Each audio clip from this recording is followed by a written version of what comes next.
What would you do differently, Donald? I'd make our allies, forgetting about the enemies you can't talk to so easily, I'd make our allies pay their fair share. They live like kings. The poorest person in Kuwait, they live like kings. And yet they're not paying. We make it possible for them to sell their oil. Why aren't they paying us 25% of what they're making? It's a joke. The Gulf states have nothing but money. I'm going to get them to pay. We owe $19 trillion. We're not paying for it. We're not paying. They're going to pay. They are going to pay. If I were the president and I flew into Saudi Arabia and the king or whoever, the top, isn't there to greet me, I say, hey, pilot, come here for a second. How much fuel do we have?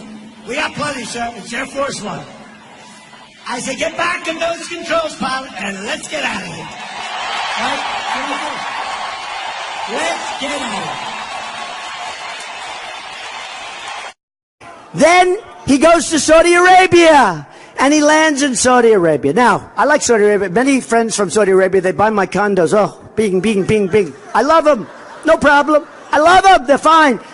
He goes to Saudi Arabia. He lands. There's nobody to greet him. Now, what does Donald Trump do? If I go to Cuba, if I go to Saudi, I'm on Air Force One, nobody to greet. Sir, there's nobody to greet you of any high rank. I said, where's the king? Where's the king? I want the king to greet me. No, I'm sorry, sir. He's home watching television. I'm sorry. He's watching a beautiful Samsung television. I said, wait a minute. Wait a minute. He's not here. Where are the Castro brothers? Give me one of the Castros. I said, no, he's not here. Here's what I do. I say, pilot, come here a minute. How's our fuel? Fine, Mr. President. Get the hell out of here, baby. We're leaving. Right? Get the hell out of here. In the history of Air Force One, that's never happened before. The President of the United States lands in countries not even that big a deal, and there's nobody to even greet him, and he gets off all by himself, lonely. Where is everybody? Where is everybody? What happened? What happened?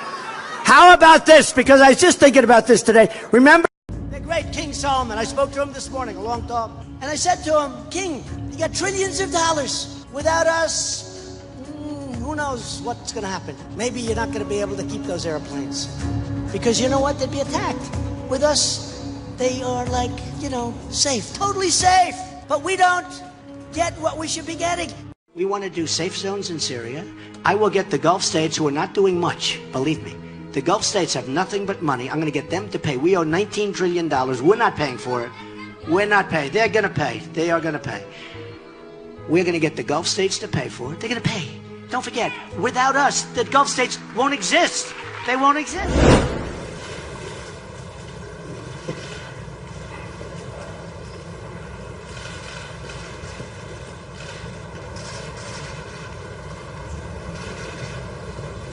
It's a tremendous day. I just want to thank everybody, but tremendous investments into the United States, and our military community is very happy, and we want to thank you and Saudi Arabia.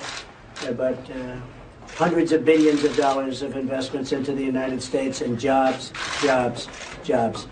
So I would like to thank all of you. Now you go to Saudi Arabia, where I just came back, a monumental, epic trip, because I said you cannot continue to fund terrorism. You cannot continue to fund terrorism.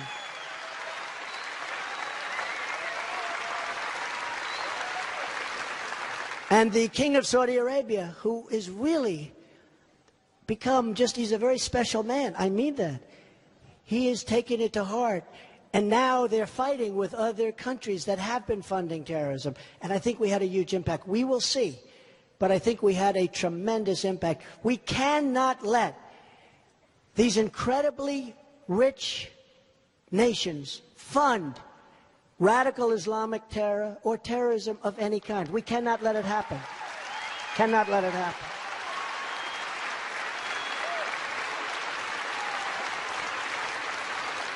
It was one of the great 2 days of my life, and I'm sure a lot of you watched it on television.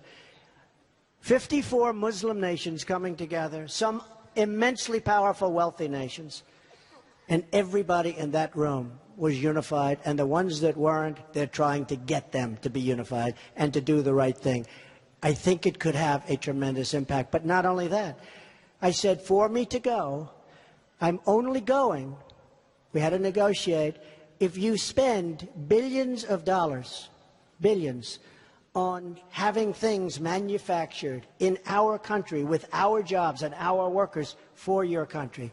And hundreds of billions of dollars were spent and given to American companies who are going to make American products and send those products over to the wealthy countries of the Middle East.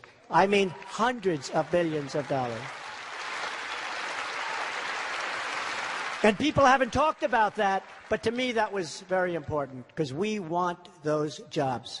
We want those jobs. So they're making airplanes, they're making all sorts of things, hundreds of billions of dollars, and it's going back, and I'm very proud of that. That's something people don't talk about because the real purpose of my being there was to make sure these countries do not fund terror any longer.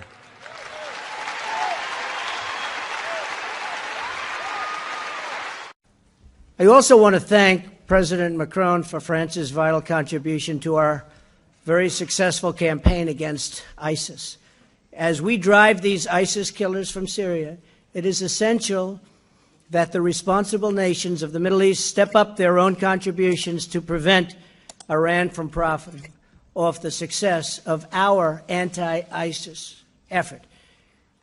Very rich countries are in the Middle East. They have to make major contributions. They have not been doing it as they should. A major topic that we discussed a little while ago. They have to step up tremendously, not a little bit, but tremendously, their financial effort.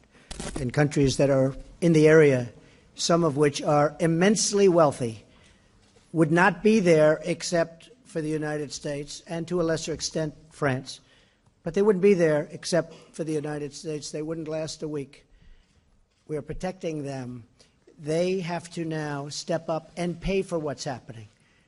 Because I don't think France or the United States should be liable for the tremendous cost. The United States is embarrassingly into the Middle East as of a few months ago, as you've heard me say before.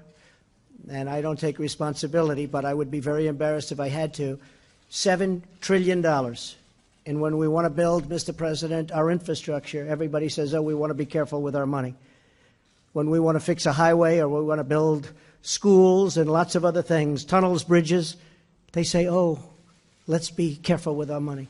And yet we have spent $7 trillion in the Middle East, and we've gotten nothing for it, nothing, less than nothing, as far as I'm concerned. That's over an 18-year period.